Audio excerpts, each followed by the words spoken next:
గంటలకి గుళికలు ఇచ్చింది. గుళికలకి ఇచ్చిన తర్వాత మళ్ళీ వస్తే రిపోర్ట్ తీసిన తర్వాత రిపోర్ట్ తీసి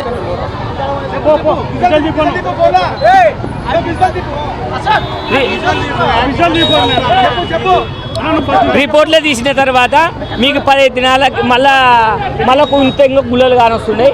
మళ్ళీ ఏరియా డాక్టర్తో మాట్లాడతా 30,000 అయితే 30,000 కట్టండి, ఏం ప్రాబ్లం లేదు, నీకు ఏం నష్టపకారం లేదు, నీకు మళ్ళీ పిల్లలు అవుతాడో నేను చూస్తా అని చేసింది. 30,000 ఇచ్చినాము. 30,000 ఇచ్చిన తర్వాత 3 గంటలకు తీసుకెళ్ళిపోయింది. 3 గంటలకు తీసుకెళ్ళిపోయింది. మళ్ళీ 6 గంటలకి బెడికి వచ్చింది. చచ్చి ఒకటే 10 కళ్ళకి బట్ట కట్టుకొని మేము చచ్చిపోయిన పీని గుర్తుపడతామేమో అన్నట్టు కళ్ళకి బట్ట కట్టుకొని తీసుకొని వచ్చింది. తీసుకొని వచ్చిన తర్వాత ఏమైంది, తీసుకొని వచ్చిన తర్వాత మేము వచ్చిన తర్వాత 9 గంటలప్పుడు 22,000 బిల్లు, మళ్ళీ చచ్చిపోయిన పీనికి 22,000 బిల్లు కట్టించుకుంది. ఇది జరిగినది. సొంతం బిడ్డయ్య.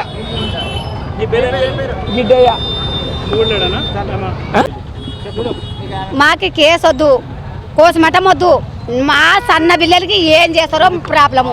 మీరు అది డాక్టర్లు తెలిసి చేసినారు కదా, తెలియక చేసలేరు కదా, చేసినారు కాబట్టి ఆ పిల్లలకి ఏమి ఇస్తారో మాకు ఆ డాక్టర్ అమ్మని పిలంపాలా. ఆమె ఏం చెప్తుందో, ఆమె ఏమేమి ప్రాబ్లం అని చెప్తుందో చెప్పాలా. మాకు ఇంత మేము వినాలా, ఆమె చెప్పి ఆమె వచ్చి చెప్పాలా. మాకు అంతవరకు ఏ డాక్టర్ అమ్మ మాకు తెలియదు, మేము మందిని, మాకు ఆమె చెప్పాలి. సన్న పిల్లలు ఎంతమందిని చేయాలనుకుంది, ఎంతమందిని చూడాలనుకుంటాము, ఎంతమంది ఇట్లా కేసు చేయాలనుకున్నారు సార్. నేను ఎంతమందిని చేసి ఎంతమందిని ముంచాలనుకుంటారు, ఎంతమందిని ముంచి ఎంతమంది ఎన్ని దుడ్లు తినాలనుకుంటారు. ఇదేనా ప్రాబ్లం? అయితే అవుతుంది నెల కాకుండా కాదమ్మా అనాల నాతోని, అంతవరకే కానీ ఇవెల్లా పని చేయొద్దు. మళ్ళీ ఆమె చేసి పోలీసులను పిల్లంపి ఆమె ఎందుకు గాలిపోయి ఇంతసేపు ఉంది, ఎందుకు గాలిపోయి ఇంతసేపు ఉంది ఆమె తెలదా? డాక్టర్ అమ్మ పని చేసినాక తెలదా? మళ్ళీ డాక్టర్ అమ్మ పని చేసినాక తెలదా సారు? మళ్ళీ చేసి ఎందుకు పోతుంది, ఎందుకు తప్పించుకొని పోతుంది? అది సరైన అర్థం ఇన్న ఉండాలా, చెప్పాలా. అంతవరకే కానీ వెళ్ళ పనులే లేవు మాకు పిల్లలు నువ్వు ఎత్త చేసినావో ఏం కథనో మాకు తెలియదు. ఆ సన్న పిల్లలకి ఏం కట్టిస్తారో, తల్లిదండ్రులకి ఏం చెప్తారో, వాళ్ళ దుడ్లు గుంజుకొని పోయింది. మాకు ఇంతమందిని ఎట్ట చంపుతుందో, ఇప్పటికే సంవత్సరాలకు 3 పిల్లలు అయిందాక చేయబట్టి ఎట్ట చేస్తుందో చేయని. ఒకవేళ తెలిసిన వాళ్ళ మోసం, తెలియని వాళ్ళ మోసం, అవెళ్ళ మాకు తెలియని వాళ్ళకి ఎట్ట చేయాలా? డబ్బులు 30,000 కట్టించిన, 30,000 40,000 కట్టించినారు. మళ్ళీ మాకు అవెళ్ళ గుంజుకున్నారు కదా, బాగుంది ధైర్యంగా అవెళ్ళ చేసినారు కదా, అవెళ్ళ గుంజుకోయింది కదా, మళ్ళీ అవెళ్ళ చెప్పాలి కదా మాకు, అవెళ్ళ చెప్పాలా మాకు. మళ్ళీ డబ్బు గుంజుకొని పోయింది, అయితే తినింది, మళ్ళీ అవెళ్ళ ఎందుకు చెప్పాలి, ఆమె ఎందుకు చేయాలి, ఆమె మేనగాలి. నిన్న మధ్యాహ్నం మా దగ్గరికి కురువ పావని అనే పేషెంట్ అడ్మిషన్కి వచ్చారు. దేనికోసం అంటే కళాసౌందర్య మేడం గారు అడ్మిట్ చేశారు. దేనికోసం అంటే తను ఇంతకుముందే ఎక్కడో ఫీమేల్ ఫీటిసైడ్ అనేమో చేయించుకొని అబార్షన్ చేయించుకొని బయట ఎక్కడో చేయించుకొని వచ్చారు. వస్తే వాళ్ళని స్కానింగ్ చేస్తే దాంట్లో లోపల ఇంకా చిన్న బేబీవి ఎముకలు ఉన్నాయి అనేది బయటపడింది. సో అవి తీయడానికి మా దగ్గర ఇన్స్ట్రుమెంట్స్ ఉన్నాయని హిస్ట్రోస్కోపీ గైడెడ్ తీయాలి అనేసి మేడం ఇక్కడ అడ్మిట్ చేయడం జరిగింది. సో అది అడ్మిట్ చేసేటప్పుడు దానికి ఆపరేషన్కి ముందే మేము కాంప్లికేషన్స్ అన్నీ వాళ్ళ భర్తకి వాళ్ళ తల్లిదండ్రులకి క్లియర్గా వీడియో కౌన్సిలింగ్ కూడా తీసుకున్నాం.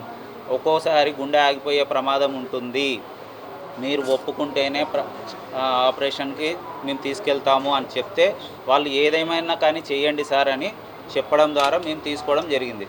తీసుకొని ఆపరేషన్ చేసిన తర్వాత చేసే సమయంలో లాస్ట్లో చివరిగా ఆపరేషన్ అయిపోయే టైంలో అవి బోన్స్ పిక్యూల్స్ తీయంగానే ఎంబాలిజం అంటాం, పల్మనరీ థ్రాంబో ఎంబాలిజం అంటాం. అంటే ఇక్కడ నుంచి రక్తం గడ్డపోయి ఒక్కోసారి ఊపిరితిత్తులకి గుండెకి అడ్డుపడే ప్రమాదం ఉంటుంది. అది మేము ఆపరేషన్కి ముందు వాళ్ళకి క్లియర్గా వీడియో కౌన్సిలింగ్ తీసుకున్నాము. ఆపరేషన్ అప్పుడు కూడా జరిగింది. అది అప్పుడు కార్డియాక్ అరెస్ట్ అయితే రివైవ్ చేసి ఐసీయూలో పెట్టి ట్రీట్మెంట్ కూడా ఇవ్వడం జరిగింది. రాత్రి 2:45కి మళ్ళీ కార్డియాక్ అరెస్ట్ వచ్చింది. మళ్ళీ అప్పుడు అరెస్ట్ అయిన తర్వాత రివైవ్ కాలేదు పేషెంట్. సో వీ డిక్లేర్డ్, రాత్రే డిక్లేర్ చేసాము. రాత్రి డిక్లేర్ చేస్తే వాళ్ళు ఎవరు రాత్రి తీసుకొని పోలేదు. పేషెంట్ బాడీని తీసుకొని పోకుండా పొద్దున వచ్చి ధర్నా చేసేసి మా హాస్పిటల్ ప్రాపర్టీ అంతా డ్యామేజ్ చేశారు. సిస్టమ్స్ ఇవన్నీ ఇక్కడ చూడండి, లోగోస్ అవన్నీ పగలగొట్టి వెళ్ళారు. హాస్పిటల్ స్టాఫ్ మీద కూడా చేసుకున్నారు. ఇంతసేపు చెప్పింది అదే. సంబంధించి పర్టికులర్గా అబార్షన్ జరిగింది అని చెప్తున్నారు కదా, అది వాళ్ళకే తెలియాలా? అది మీరు వాళ్ళని అడగాలి. ఎవరు ఎవరు మేడము? ఇక్కడ కన్సల్టెంట్ డాక్టర్ మాత్రం, సిట్టింగ్ డాక్టర్ కాదు, మేము కాదు. ఒక్క నిమిషం.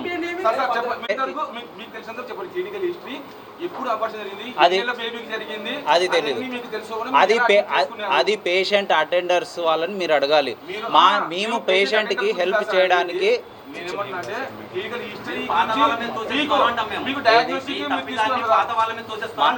ఏం తప్పిదమైతే పోలీస్ కేసు పెట్టుకోమనండి. పోలీస్ కేసు పెట్టుకోమనండి. కోర్టు డిసైడ్ చేయాలి ఎవరు తప్పు అనేది. ఎవరు తప్పు చేశారు అనేది కోర్టు డిసైడ్ చేయాలి. ప్రజలు డిసైడ్ చేయరు. మీరు ఎలా అడ్మిట్ చేసుకుంటారు అలాంటి కేసులో, అబార్షన్ కేసులో ఇది క్రిమినల్లీ అంటే క్రిమినల్గా ఇది చేయకూడదు, ఇది పనిషబుల్, ఇది మీరు చేర్చుకోము, మీరు ఎక్కడ చేర్చుకున్నారు అక్కడికే వెళ్ళండి అని చెప్పి మీరు ఎందుకు సర్చ్ చేయలేరు? మీరు ఎందుకు చేర్చుకున్నారు? ఏ డాక్టర్ కూడా పేషెంట్ వచ్చినప్పుడు తనకి ఏ విధంగా హెల్ప్ చేయాలని చేస్తారు. మేము కాదు ఇక్కడ క్రిమినల్ అబార్షన్ చేసింది, వేరే చోట ఎక్కడో చేస్తారు. వాళ్ళని అడగాలి మీరు, మమ్మల్ని కాదు. కండిషన్ బాగాలేనప్పుడు వచ్చినప్పుడు మీరు ఎలా చేర్చుకున్నారు? మీరేమో రాసుకున్నారా మీ పరిస్థితి ఇది అని చెప్పి? మీరు అన్ని క్లియర్ గా వీడియో కౌన్సిలింగ్ కూడా చెప్పడం జరిగింది. ఎవరు కట్టారు? చెప్పేది నండి.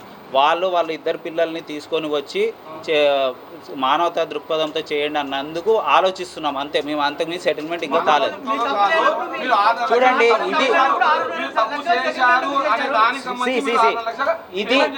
ఇది జరిగింది. మీ ఇష్టం.